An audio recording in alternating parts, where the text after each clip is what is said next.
जगन्नाथ जी का दर्शन करा के और फिर भेज देंगे।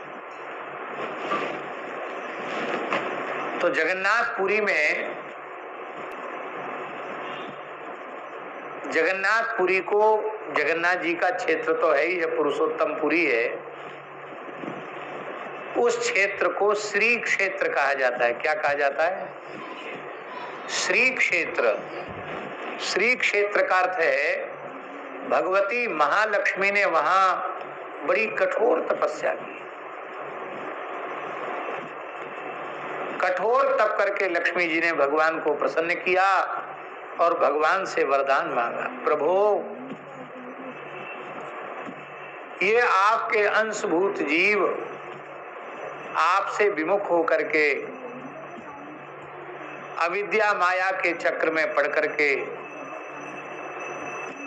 अनेक प्रकार के दुष्कर्म करते हैं, घोर नरकों की यातना भोगते हैं। आप बार बार इन्हें मनुष्य बनाते हैं, ये बार बार आपकी कृपा करुणा को ठुकराते हैं। ये बेचारे संसार के चक्र में भटकते रहते हैं। इसलिए आप इन जीवों पर ऐसी कृपा करो कि श्री जगन्नाथपुरी में आकर, इस श्री क्षेत्र में बैठकर जो एक बार आपका श्रद्धापूर्वक आपके महाप्रसाद को ग्रहण कर लें, वो मुक्त हो जाए। यहाँ प्रसाद में दोष न रहे। प्रसाद को वहां झूठा नहीं माना जाता है, झूठा मानने से अपराध लगता है। प्रसाद की महिमा सर्वत्र है, पर लक्ष्मी जी के वरदान के प्रभाव से जगन्नाथपुरी में महाप्रसाद की विशेष महिमा है। इसलिए कहावत है, जगन्नाथ को भात जगत पसारे हाथ। तो उस समय अब सब प्रसाद पापा के मुक्त होने लगे। तो एकादशी महारानी आई, बोली महाराज हमारा तो यहाँ तो हमारा कोई चलावा ही नहीं है, हम चलते नहीं यहाँ। तो उन्होंने कहा एकादशी का तिरस्कार नहीं है, पर यहाँ एकादशी की विशेष महिमा न होकर महाप्रसाद की विशेष महिमा है, इसलिए तुम भी यहाँ महाप्रसाद सेवन करो। तो लोग कहते एकादशी महारानी का एक छोटा मंदिर है, वो हाथ जोड़कर जगन्नाथ जी का दर्शन कर रही है, वो भी एकादशी को प्रसाद पाती है। तो एकादशी को अन्न खाने का निषेध है, जगन्नाथ जी का महाप्रसाद पाने का निषेध। हमारे वृंदावन में श्री राधा वल्लभ संप्रदाय के एक महान रसिक आचार्य चरण हुए, जिनके शिव ठाकुर जी पन्ना में विराजमान है, ठाकुर जुगल किशोर जी। ओरछा के राजगुरु श्री हरिराम जी व्यास।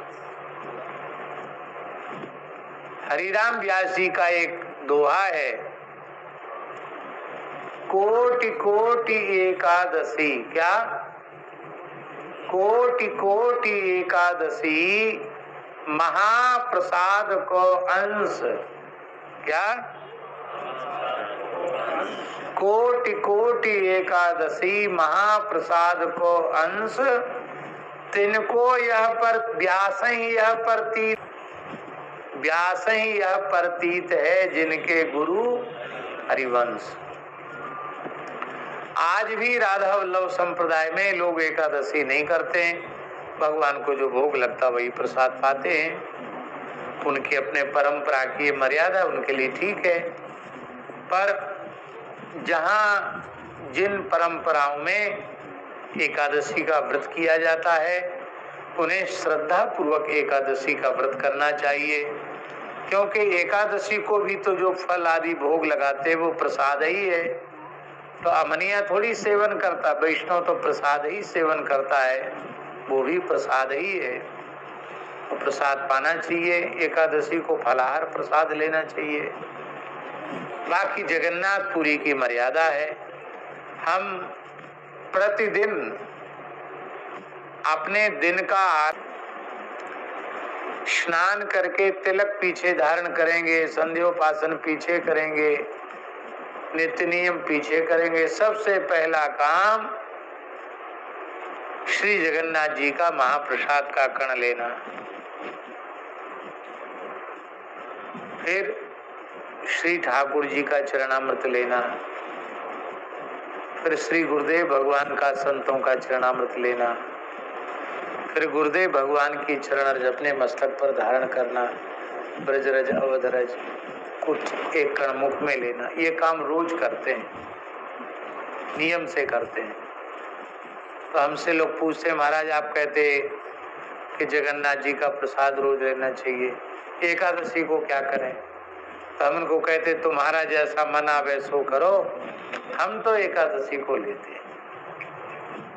तो हम तो जब निर्माल्यम जगदीशस्य नाशित्वा स्नामि किंचन इति सत्य प्रतिज्ञोयः प्रत्यहं तच्च भक्षयेत् सर्व पाप विशुद्धात्मा शुद्धांत करणो नरः स शुद्धम वैष्णवस्थानम क्रमाद्याति न संशय। स्कंद पुराण में लिखा है जो जगन्नाथ महाप्रभु का निर्माल्य प्रातः काल उठकर नित्य लेता है और यह प्रतिज्ञा कर लेता कि बिना जगन्नाथ जी का निर्माल्य लिए मैं कुछ भी ग्रहण नहीं करूंगा, इति सत्य प्रतिज्ञोयः प्रत्यहं तच्च भक्षयेत्, तो जगन्नाथ जी का निर्माल्य लेता है कि अंतःकरण उसका शुद्ध हो जाता है। उसके शुद्ध अंतःकरण में ज्ञान भक्ति वैराग्य का उदय हो जाता है और वह भगवान के नित्य धाम श्री साकेत, श्री वैकुंठ, श्री गोलोक को प्राप्त करता। वो जिस लोक में जाना चाहे, साकेत वैकुंठ गोलोक, उस लोक में भगवान के उसी स्वरूप को। ये जब से हमने स्कंद पुराण के पारायण में पढ़ा तब से हम तो रोज लेते हैं, इसलिए एकादशी का ये नियम है। एक बार हम भी एकादशी को पुरी गए, जगन्नाथपुरी गए, प्रसाद का आग्रह हुआ तो हमने प्रसाद पाया। एकादशी भी थी, फलाहार भी था, तो वहाँ प्रसाद का आग्रह हुआ तो हम प्रसाद ले लिया। और उसमें मन में कोई ऐसी ग्लानि नहीं हुई कि अरे भाई आज एकादशी को हमने ये खा लिया। प्रसन्नता हुई। हमारे साथ गंगादास जी थे, वहाँ गए थे परशुराम, महेंद्रगिरी पर्वत, परशुराम जी का तीर्थ, वहाँ गए थे।